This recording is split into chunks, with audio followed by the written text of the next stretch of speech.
A ver, vamos a hacer lo siguiente.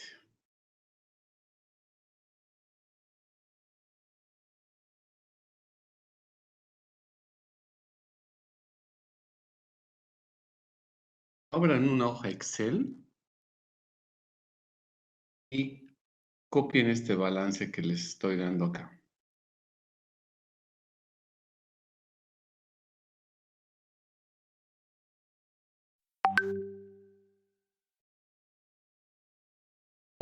Copien este balance. Va a ser un balance general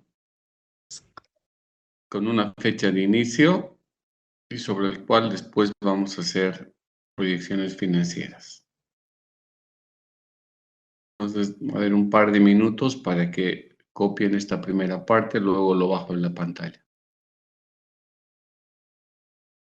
Háganlo en una hoja Excel, por favor.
Este tercer bloque más de información coloquen, por favor.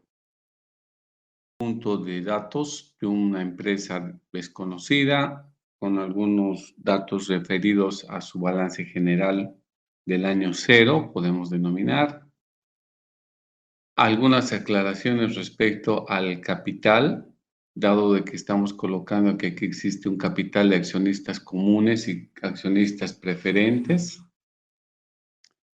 Y también algunos otros datos que vamos a utilizar para la proyección respecto a qué tasa estimamos que las ventas crezcan, cuál es el precio, cómo se calcula el costo variable, las alícuotas, indicadores financieros relacionados al cobro, al inventario, a pagos, al tema de la reserva legal. Y también vamos a meter el tema de la política en materia de dividendos.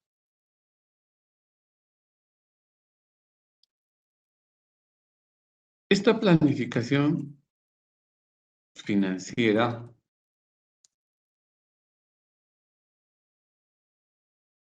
la debemos entender desde un punto de vista integral, es decir, debe cubrir todos los requerimientos financieros que la empresa tenga para los siguientes años, sea 5, 8, 10 años, dependiendo del horizonte de planificación que ustedes tengan, ¿no? Entonces, ¿qué se va a necesitar elaborar? Vamos a elaborar un estado de resultados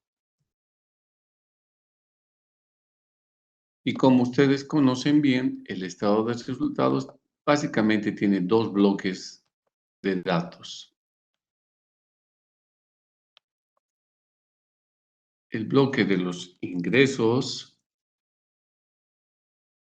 operativos, que esos son los que me interesan porque son los más significativos, y el criterio que tendrá la forma en que se proyectan los ingresos operativos y la forma en que crecen los ingresos operativos, básicamente serán orientados por el mercado nuevo de clientes que ustedes puedan pretender alcanzar.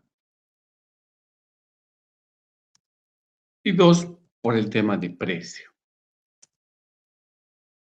El mercado de clientes les va a determinar la cantidad adicional de unidades que ustedes puedan vender, aparte de los clientes que ya tienen hoy.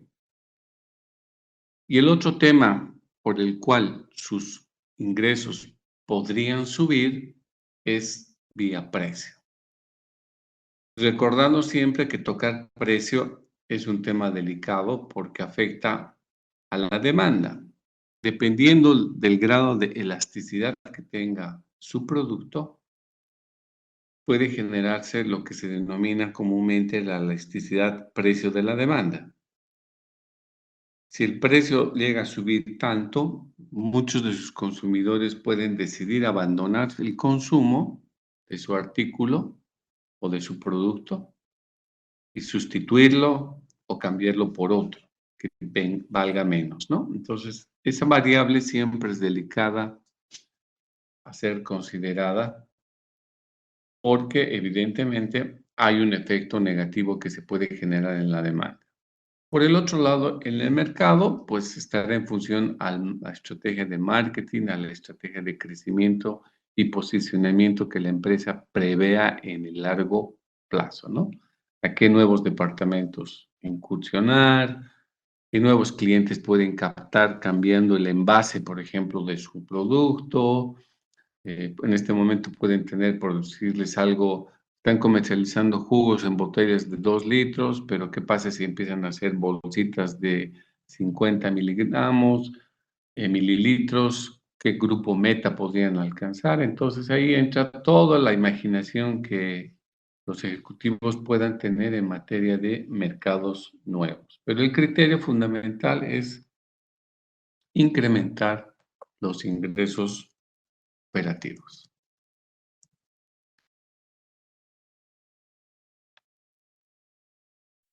Por el otro lado, buscaremos reducir costos y gastos. Y en esa medida, pues veremos temas de calidad, por supuesto veremos temas de precio con nuevos proveedores, veremos todo lo que es eficiencia, de qué manera logramos ser más eficientes produciendo con lo que tenemos, mejores rendimientos, mejores tiempos, pero básicamente el criterio con el que vamos a incrementar los costos o vamos a proyectar los costos a futuro, el criterio principal será o mantener los costos o mejor si los reducimos. Porque producto de estas dos cosas, ¿qué vamos a lograr? No solamente tenemos que lograr utilidad, sino tenemos que incrementar la utilidad de cada gestión, ¿no? Ese es el propósito. Trabajar en ingresos, haciendo que estos suban, trabajar en costos, haciendo que estos bajen, y el impacto será que se incremente más la utilidad. Entonces ahí cada empresa, conforme al sector que pertenezca, trabajará con medidas que corresponden. Uno de los ítems que voy a poner acá, muy importante y que forma parte de la estructura de costos, es la depreciación.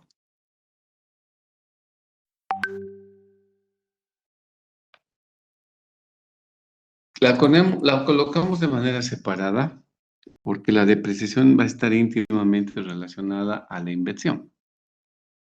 Y otro de los ítems que lo vamos a también colocar de manera separada son los denominados costos financieros.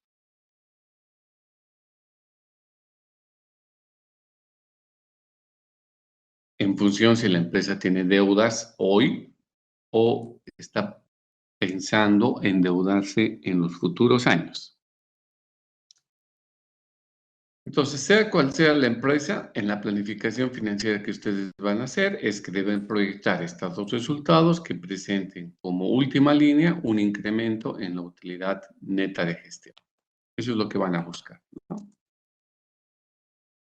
Es lo más habitual.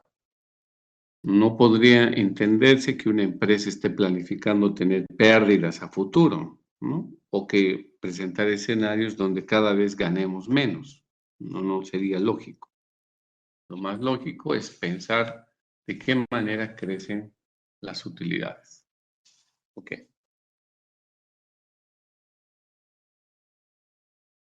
Otro de los rubros importantes que tenemos que hablar es en la proyección de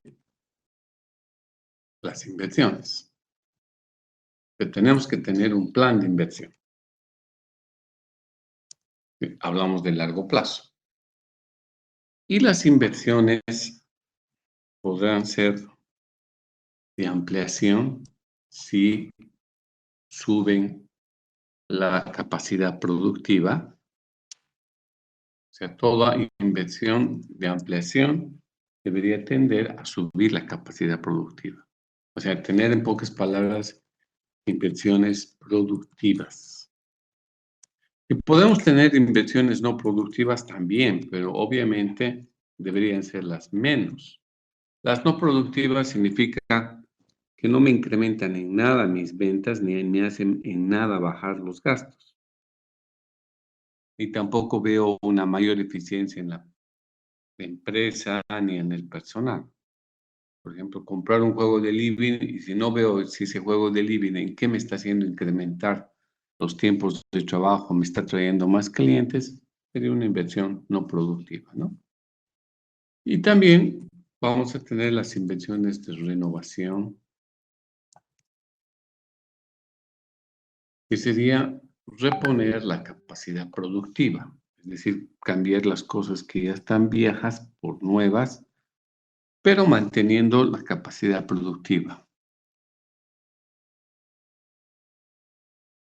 Y en algunos otros casos de empresas, también habrán algunas empresas que están obligadas a hacer inversiones ambientales, si por ejemplo están obligados a cumplir la normatividad boliviana de la ley 1333 y generarán un conjunto de requerimientos en materia de inversión.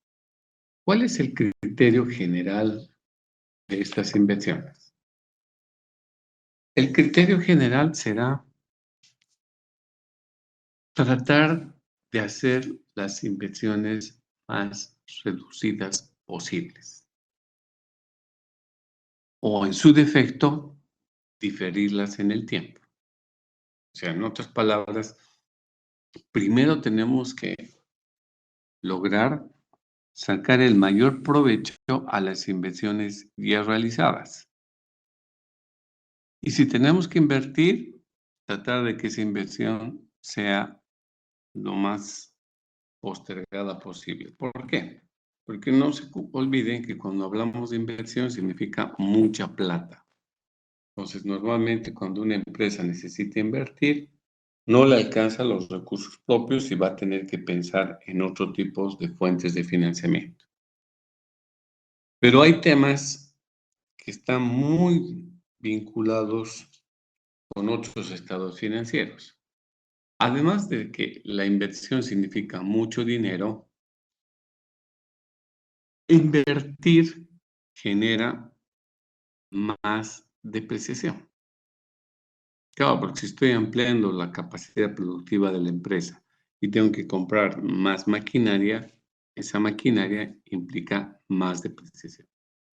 Y si tengo más depreciación, esa es una línea de costo que está en el estado de resultados y que hace que reduzca mi utilidad. Entonces va en contrasentido con el criterio que habíamos dicho de cómo proyectar el estado de resultados. El criterio era pensar cómo incrementar ingresos, cómo bajar costos con el fin de incrementar utilidades. Entonces, en la medida que hago más inversión, más depreciación, menos utilidad. Entonces, tiene una connotación por ese lado de afectación al estado de resultados. Pero por el otro lado también tenemos una afectación al tema financiero, es decir, ¿qué hacemos si no tenemos plata. Las opciones es planificar préstamos, proyectar préstamos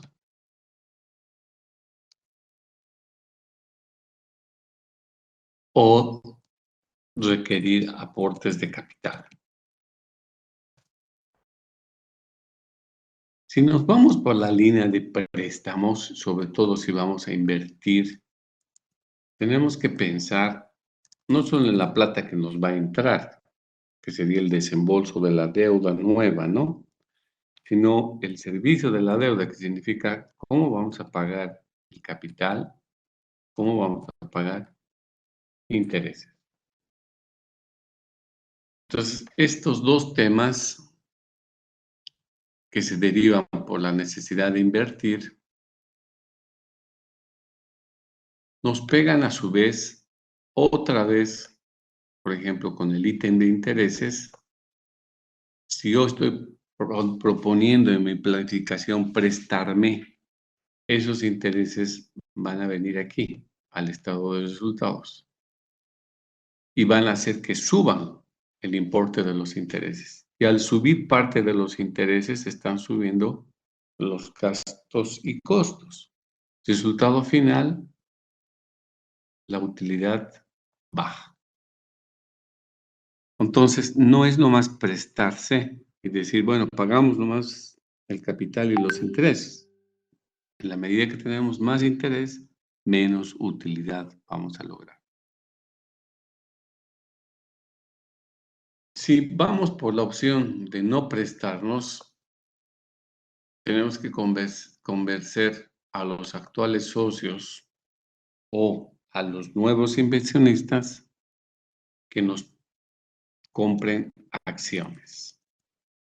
Y vender acciones, sean preferentes u ordinarias, nos afecta por el lado de pago de dividendos. Significa que si yo emito acciones, tengo que tener una política de dividendos que sin lugar a dudas me va a afectar a mi posición financiera, a la plata con la que vamos a contar. Entonces, es un tema también objeto de proyección dentro de la planificación que ustedes vayan a hacer, ¿no? Entonces, ya ustedes pueden notar de que existe una interrelación entre el ámbito de decisión que tomemos en los distintos campos y sus connotaciones en lo que queremos proyectar. ¿Cuál es? Primero, le pondremos el objetivo, el criterio de la inversión. El criterio de la inversión es simple, es tratar de diferir inversión.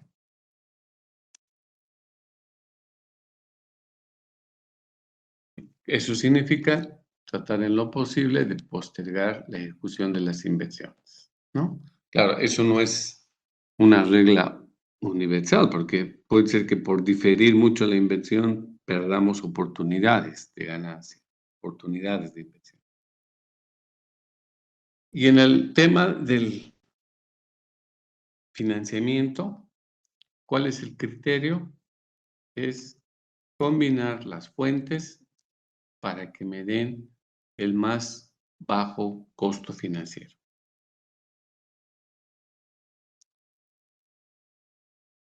Eso es lo que necesitamos. ¿De qué forma logramos obtener dinero? Con el precio más barato, con el costo financiero más barato. Esos serán los criterios que orientarán a la elaboración de estos presupuestos. Inversiones, el presupuesto de financiamiento. Adicionalmente a esto, pues también tendrán que considerarse algunos programas o proyectos relacionados a la eficiencia.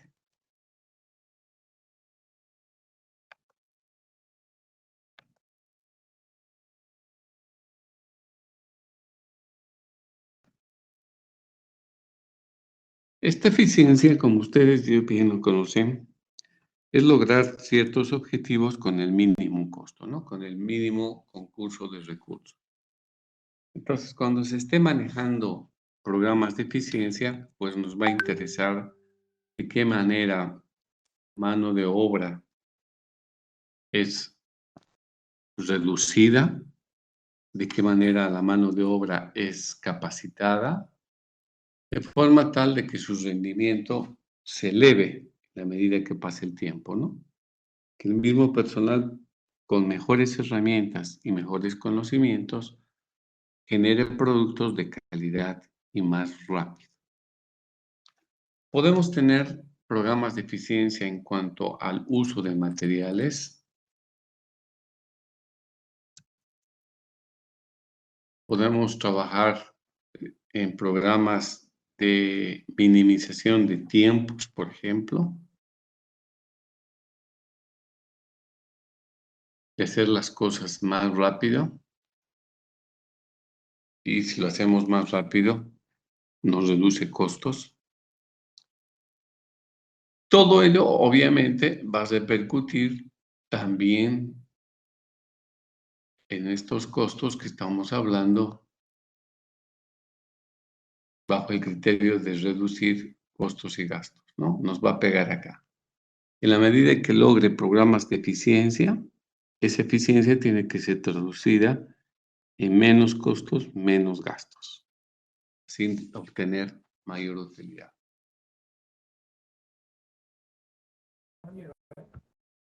Todo esto nos debería permitir que conseguir lo que queremos, ¿no? Un balance general proyectado.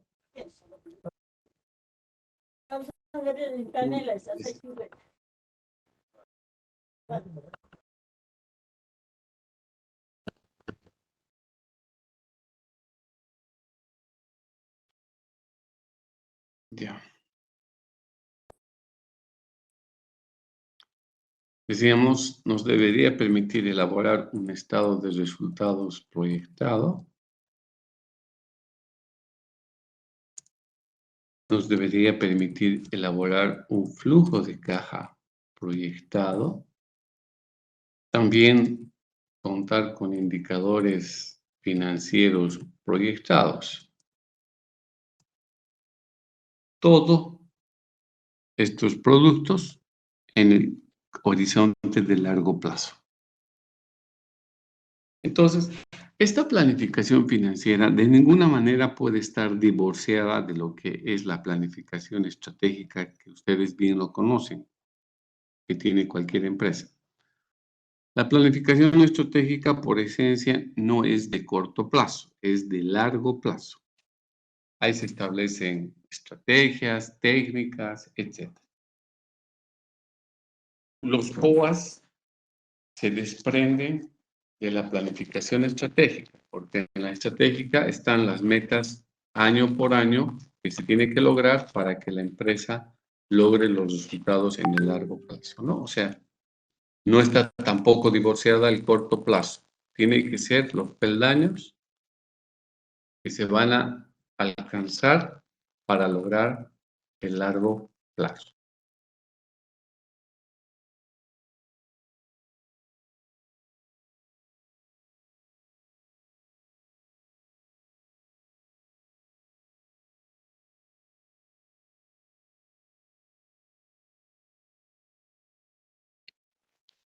Espérenme un segundito.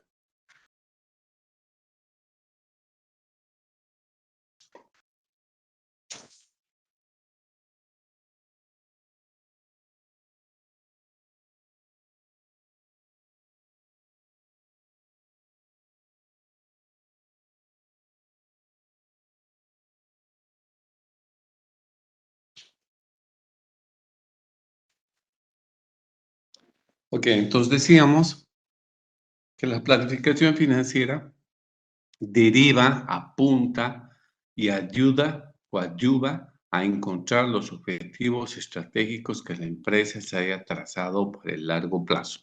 No puede estar divorciada de eso. Si la empresa se ha visto para los próximos años ampliar en el eje central del país con nuevas sucursales o nuevas plantas, entonces eso tiene que figurar en el plan de inversión.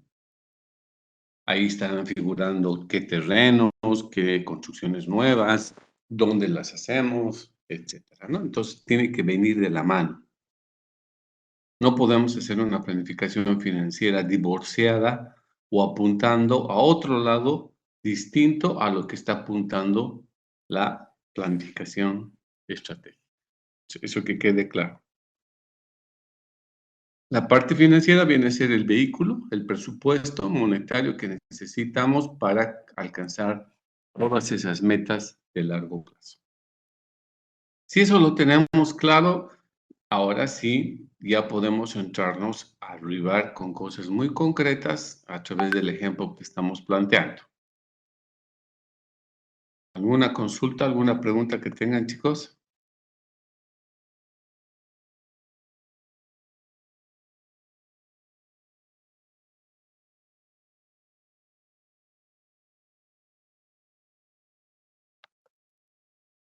¿Nada?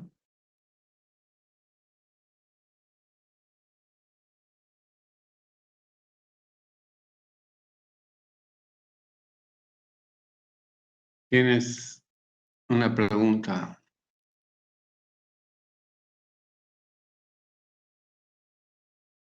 Adelante. Un muchacho está levantando la mano.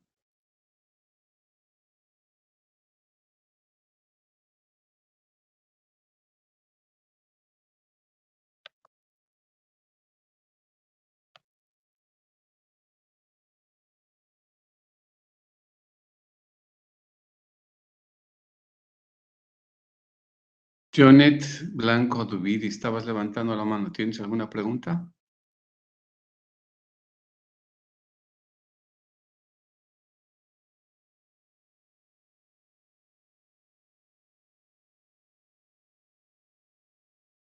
Bueno, no se manifieste. Más adelante, si se anima, entonces que me pregunte. Continuamos.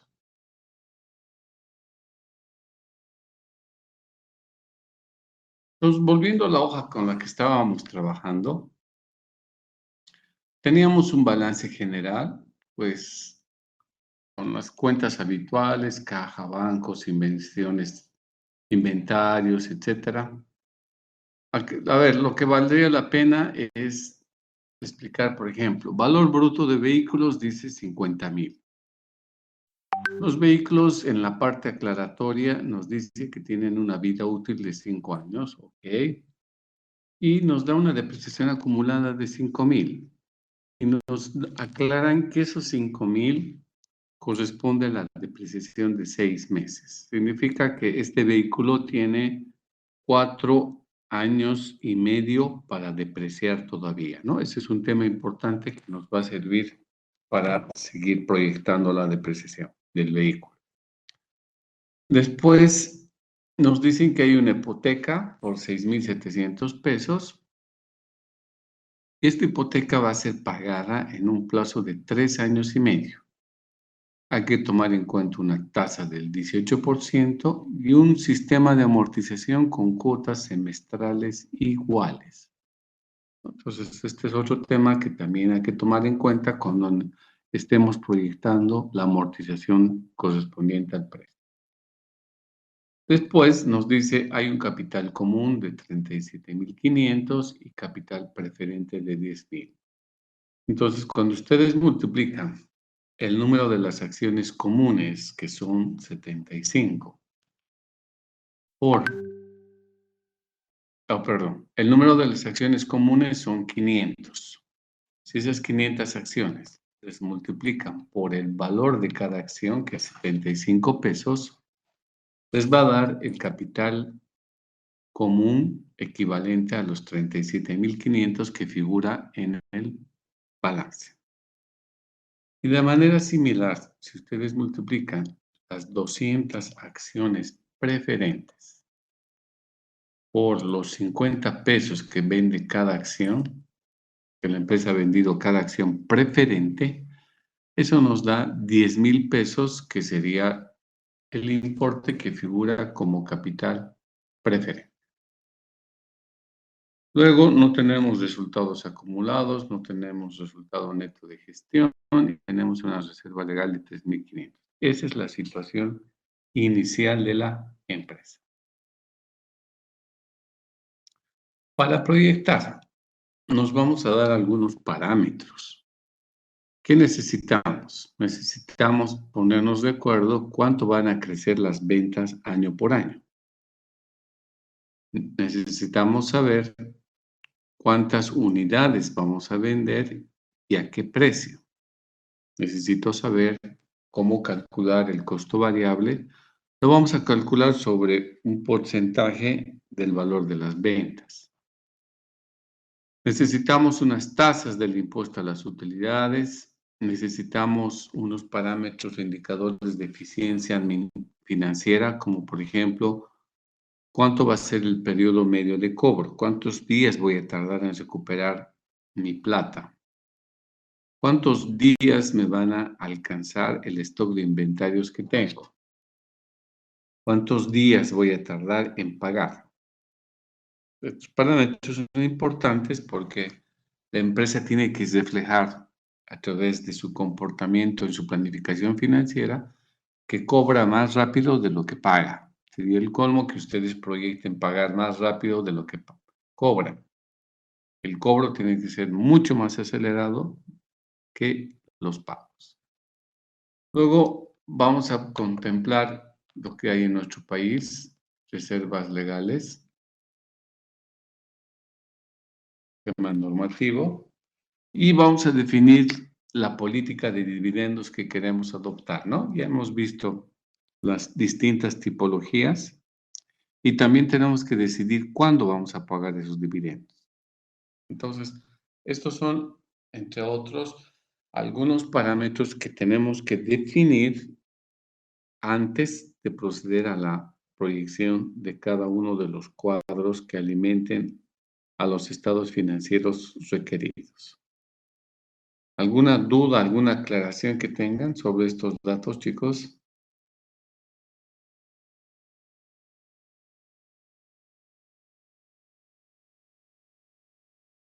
Por el momento todo claro, Lick. Gracias, Cristian. ¿A cuántos años quieren proyectar?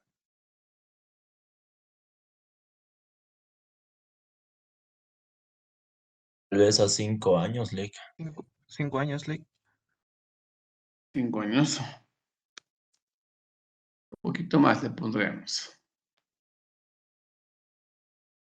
Lo haremos a 8. Lo que pasa es que quiero que algunos ítems se terminen de depreciar para que podamos ver qué hacemos en la proyección luego que sea concluida su vida útil, ¿ya? Y como es Excel, no nos va a causar ningún problema tener más años. Vamos a tener año 5, año 6, año 7 y año 8. O si quieren 10 también, yo no tengo problema.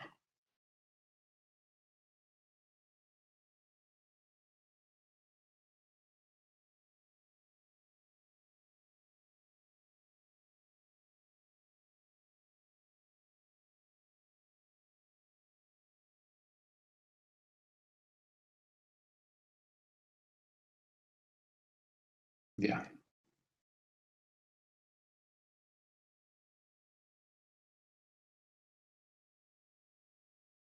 Ok. Como habíamos dado en el planteamiento teórico, el criterio es que los ingresos deben subir, las ventas deben subir. Entonces ahora pensaremos a qué tasa va a subir esas ventas. Se supone que esas tasas tienen que ir o manteniéndose o incrementándose, no bajar, ¿no? No podemos proyectar pensando que las ventas van a bajar. Entonces, a ver, podemos tomar, si les parece bien, 2 periodos de crecimiento. Tomaremos un periodo de crecimiento del año 1 del 4%, hasta el año 4 que sea 4%, Y después pensamos de que vamos a ser mucho mejores y vamos a tener una tasa del 5.5%. Vamos a tener dos tasas de crecimiento. Y vamos a ver en el flujo de caja, en los indicadores financieros que construyamos, si este crecimiento es suficiente para cubrir los estados financieros o los costos que vayan a derivarse, para ver si tenemos equilibrio o no. Por eso es que en esta tablita que le estamos llamando parámetros de proyección, aquí vamos a consolidar todas las variables con las cuales vamos a jugar después.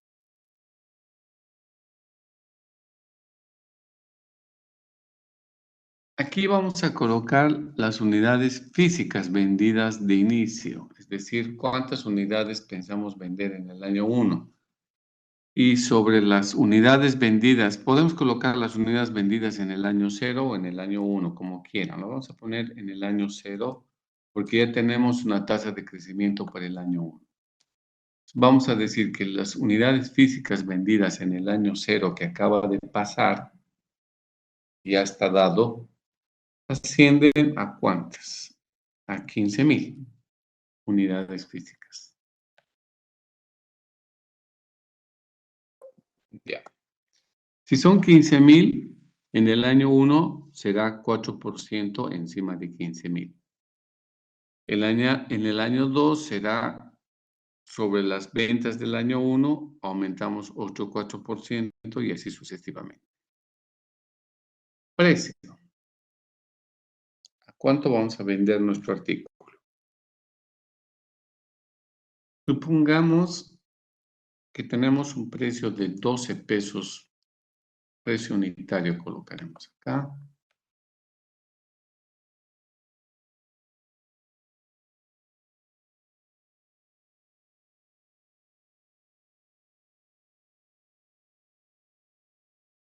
Los podemos colocar 12 pesos. Vamos a hacer primero una proyección manteniendo el precio constante. Ya después vamos a ver si nos alcanza ese precio o tenemos que pensar en incrementar, aunque sea un poquito cada año. Costo fijo. El costo fijo, a ver, vamos a ver los parámetros del balance de cuántos son más o menos. Denominamos un costo fijo de 1,800. Como es fijo, estos costos se van a mantener para todos los años, excepto por el tema de la depreciación que se genere en las inversiones, ¿no? Eso nos falta, un programa de inversiones. Ahorita lo vamos a colocar. Costo variable. El costo variable tenemos que establecer un porcentaje sobre las ventas. Vamos a asumir que los primeros años el costo variable insume el 70% de las ventas hasta el año 4. Y después somos más eficientes y la proporción se reduce al 65%.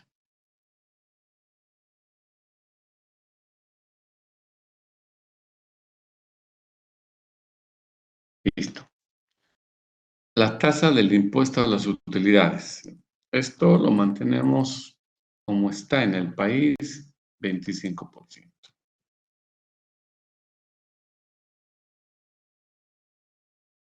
Plazo medio de cobro, es decir, cuántos días tardamos en cobrar nuestros derechos, nuestras facturas, nuestras cuentas por cobrar. A ver, vamos a pensar de que estamos hoy día en 70 días tardando. El próximo año va a ser 70 días, luego voy a ser más eficiente, voy a cobrar en 65 días, los siguientes 3 años, y los últimos 3 voy a ser todavía más eficiente y lo voy a bajar hasta 60 días.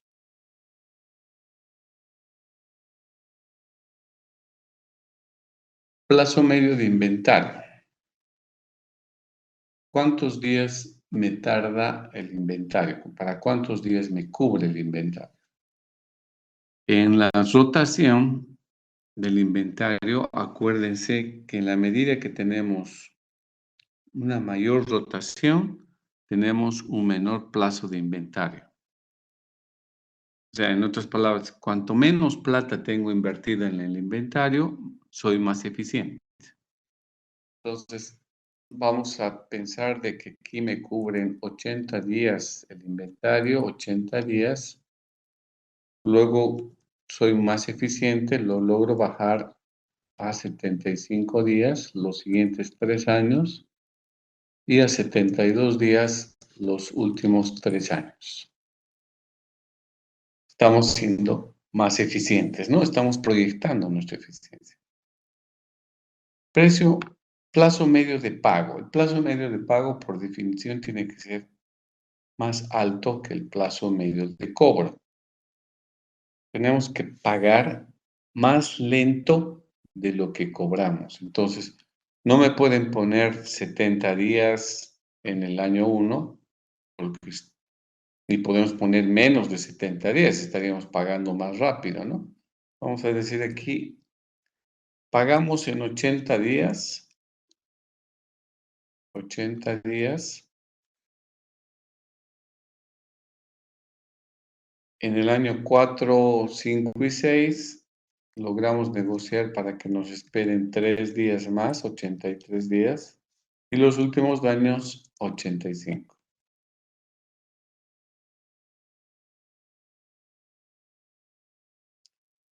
Reserva legal. La reserva legal en nuestro país asciende a 5%.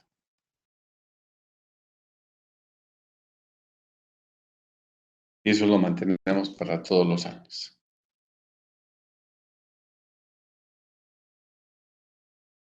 Ok, ahora necesitamos definir cómo vamos a pagar los dividendos comunes. Tenemos varias opciones, ¿no? Tenemos primero que elegir si vamos a pagar sobre la utilidad neta de gestión o vamos a pagar sobre la utilidad disponible. Vamos a pagar un monto de dinero fijo o vamos a pagar un porcentaje o vamos a pagar un mix. Entonces, esos aspectos lo tenemos que definir en nuestra política de dividendos. Primero fijaremos la base. La base la vamos a cambiar, vamos a trabajar, vamos a pagar dividendos comunes sobre la utilidad neta de gestión. Ahora, ¿cuánto vamos a pagar? Si hay utilidad, vamos a pagar 30% a los accionistas comunes, ¿no? Los primeros 4 años. Y un 40% en los siguientes 4 años. Esa va a ser mi política. Ahora, ¿cuándo pagamos? ¿Cuándo se pagan los dividendos comunes y preferentes? En el tema de los dividendos preferentes no tenemos que decidir nada. Estos dividendos preferentes ya tienen garantizados una ganancia del 4%, así que ya está dado. Lo único que tenemos que decidir ahora en la empresa es cuándo pagamos los dividendos, tanto comunes como los preferentes. ¿Pagamos en el mismo año, como hicimos en el ejercicio de la política de dividendos, o pagamos el siguiente año? Cualquiera de los dos podemos aplicar, ¿no? Nos vamos a amargar la vida y vamos a poner algo más complicado. Vamos a pagar el siguiente año.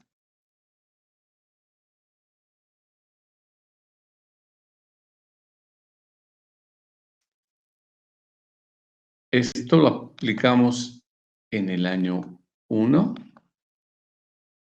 en el 2, 3, 4 y en el último año, como es el último año de la proyección, vamos a pagar en el mismo, bueno, lo dejaremos así, como el siguiente año. Va a aparecer en el pasivo, nada más. Ok, ahora, repito, este cuadro es el cuadro con el cual vamos a ir cambiando distintas variables en función a lo que me salga en el flujo de caja. Hasta encontrar un flujo de caja que me parezca lo más razonable, que el cual lo vayamos a probar. Pero de primera, es muy pretencioso que nos dé un flujo de caja muy equilibrado, que nos sobre plata, que tengamos disponibilidad, que cumplamos con los indicadores financieros que queremos, de rentabilidad, etcétera. Es muy difícil. Normalmente hay que hacer varias iteraciones, varias modificaciones de supuestos de proyección, que es lo que estamos elaborando en este cuadro. Preguntas, chicos.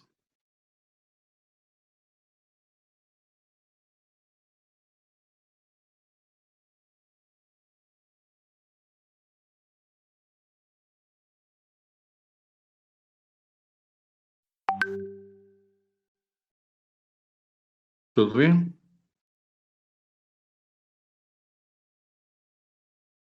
Licenciado, buenas noches. Tenía una pregunta. ¿Cuál digo Dime. que era mayor, el plazo medio de cobro o el plazo medio de pago? El de pago tiene que ser mayor. Ah, ya, está bien. Gracias, licenciado. Tú tienes que pagar más lento de lo que cobras.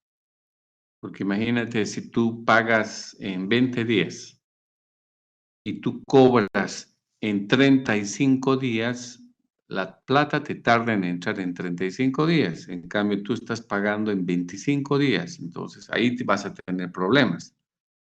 Porque tus clientes te van a pagar a 35 días y tú vas a pagar a 25 días. ¿Qué haces los 10 días de diferencia? ¿Vas a poner tú de tu plata o te vas a tener que prestar? Entonces, ahí el criterio es que siempre el periodo de pago sea más alto que el periodo de cobro. En este caso está expresado en número de días, ¿no?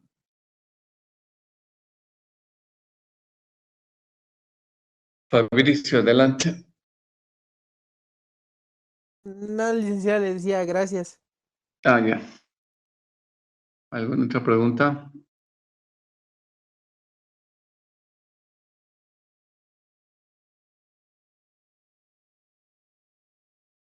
Entonces, ¿dónde vamos a colocar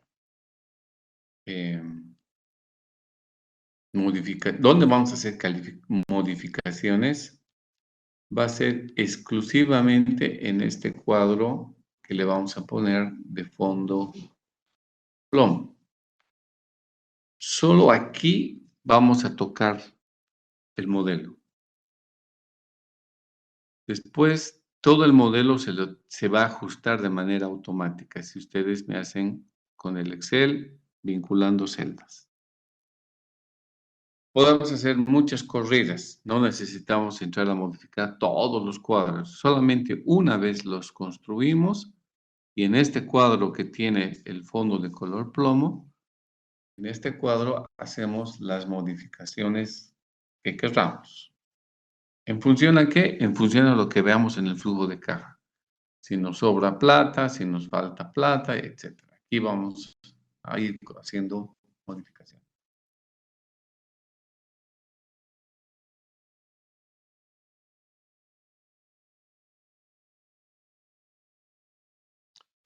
Ok, chicos. Entonces, ya es las 21:20. Lo vamos a dejar acá.